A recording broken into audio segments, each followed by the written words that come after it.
Good afternoon. I'm Kevin Walker with the Overland Park Chamber of Commerce. This interview is being conducted on behalf of the Johnson County Public Policy Council, which is comprised of the Chambers of Commerce in Johnson County and the Greater Kansas City Chamber. Jointly, we host a site, votejoco.com, which is a nonpartisan site where voters can learn more about the candidates for public office. This afternoon, I'm with Clay Norkey, who's a candidate for the Kansas House 8th District, which covers parts of the city of Overland Park and Olathe. Clay, thanks for joining us today. Thanks for having me, Kevin. Why don't we start and tell us a little bit about yourself and why you've decided to run for the Kansas House? Sure. First, I want to thank you for having me, and thank the Johnson County Public Policy Council for actually putting this on, because who's better to stand up and talk to and about local business than the conglomeration of local chambers. So I really appreciate all the work that you do, all the chambers do, especially Overland Park Chamber, which I'm most familiar with, having gone through Leadership Overland Park back in 2008. So as an introduction, again, my name is Clay Norkey, and I am running for Kansas House District 8. I'm an attorney in private practice here in Overland Park. I spent 18 years with Shook, Hardy & Bacon, and now I have my own firm for the past 3 years. I'm married to Dr. Sherry Martin. She also has her own business here in Overland Park, Shawnee Mission Pediatrics, up there in front of Advent Health. Together, we're raising our 9 kids, all going through Blue Valley schools. We had a 2020 graduate this year, and she's off to KU, and that was our number 7. We still have 2 down at Blue Valley West. So we're excited about that. So why am I running? I looked around and I really felt that Johnson County needed a true representation, a true voice in Topeka, especially in House District 8. Someone who's lived here, worked here, raised a family here, and someone who's immersed in the community. I like to be in touch with the businesses, with the church, with the community, and that's mainly the big driver for me running. I would like to make and keep this place somewhere that my kids will come back to in the future. So that's what is really driving me. Great, thank you for that introduction. And why don't we dive right into our questions? And I'll start with what you see as the top 2 or 3 business policy issues facing the state of Kansas in the coming year. Well, number one for me is education.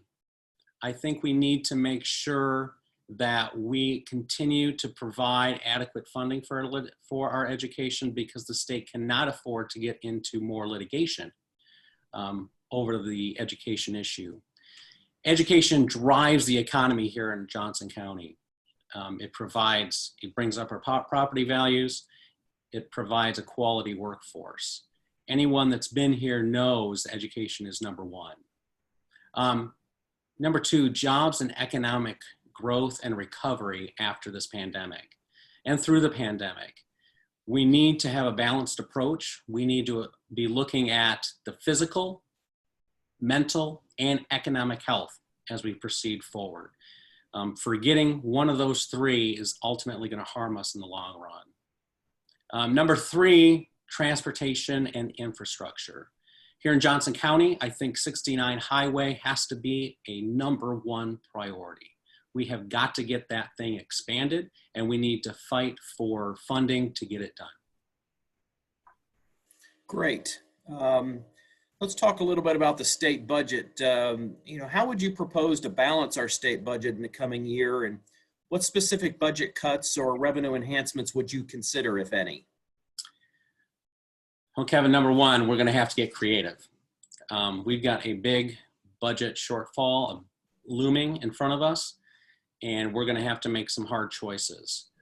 Number 1, I think we need to fight for every federal dollar that's allocated that we can get for Kansas. We need to get those tax dollars returned to Kansas to help us with our recovery. Number 2, I think we need to look at some creative ways maybe to restructure payment obligations. 3, consider short-term delays for projects where practicable. Fourth, we need to challenge every single agency to look for any area that we can cut, shrink, or delay. Fifth, if there are still issues in the tax code that we need to close, where we've got some unjustified tax giveaways, we need to look at those. Cuts, we need to look surgically. We need to look for either non-essential services or least essential if we're going to cut. And if we have to look as a last resort at revenue enhancements, I would like to look at creating new revenue streams rather than looking at things that would negatively affect our small businesses or working families. Okay. In terms of our state's workforce, so what would you propose we do to grow and develop the workforce? Number one, education. We have to continue our secondary education and have the best quality that we can. And we need to have folks that are work ready upon high school graduation. We need to look at vocational training, things like the Olathe School District is doing, where they're training kids up and they are ready to go to work as soon as they get out. We also need to look at having world-class post-secondary education at the college level and vocational training. Not only for our young people, but for continuing education of our current workforce. I think that's number one.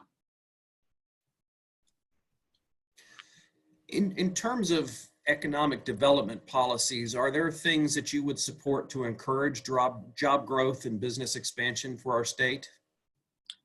Absolutely.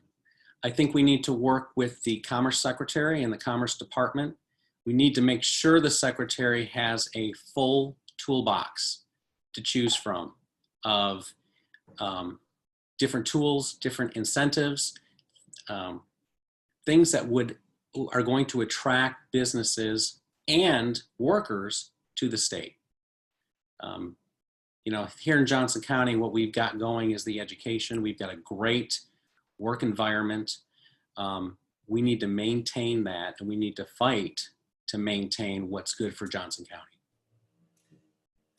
And you've touched on this a couple of times, but I'd like for you to expand on your views on K through 12 funding.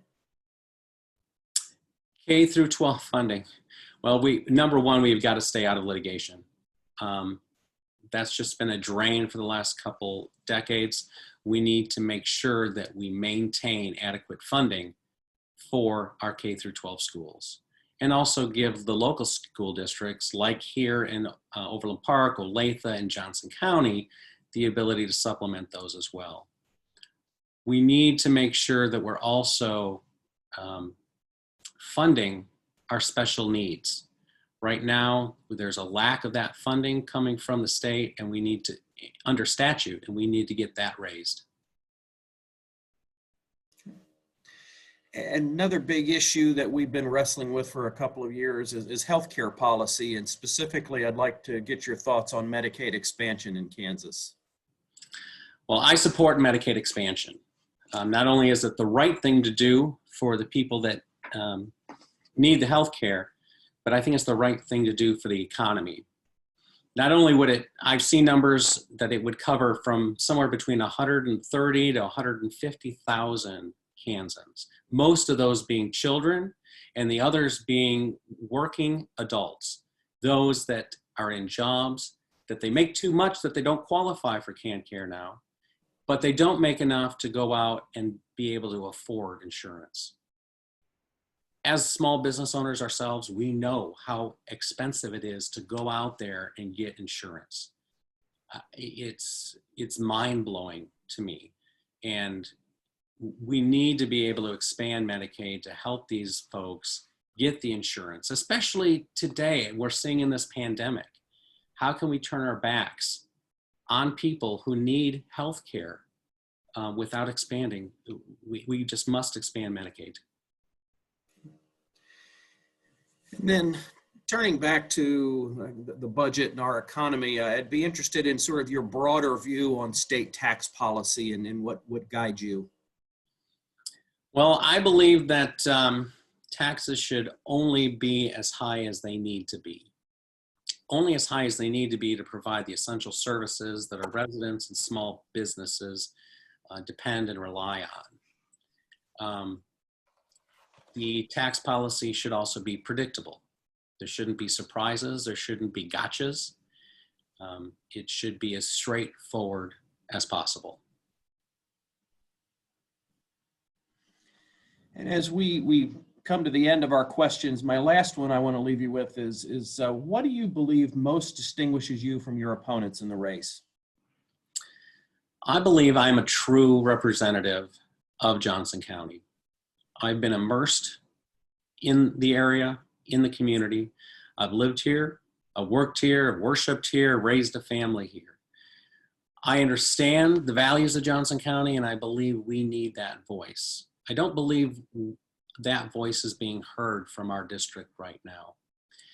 So I believe that is the #1 difference between me and my opponent. I will fight for Johnson County values. I will support education. I will support the local business community. I will support 69 highway expansion. I will support what is good for our county. Well, Clay, I appreciate you answering those questions, and I wanted to give you a few minutes to make any closing comments you'd like to make to the voters. Sure. I'm thrilled to be able to run for the seat. It's remarkable to be able to enter this arena, something I've never done before. And it's been pretty exciting. And I've really been overwhelmed by the support that I've received, talking to folks at their doorsteps, talking to folks on the telephone, receiving calls and emails from them. And what I hear repeatedly is that they want to bring back civil discourse in our politics. They are tired of the extremist views on both sides dominating the conversation. I believe I'm a consensus builder, and we can bring together these divergent views and find common ground, because I believe we agree on pretty much 85% of everything. We need to make sure that 85% has a strong voice, and I will be that strong voice.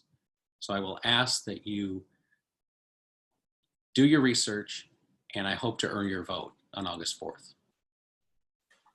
Well, again, Clay, thanks for spending some time with us today. I want to remind everybody that you can do that candidate research on votejoco.com.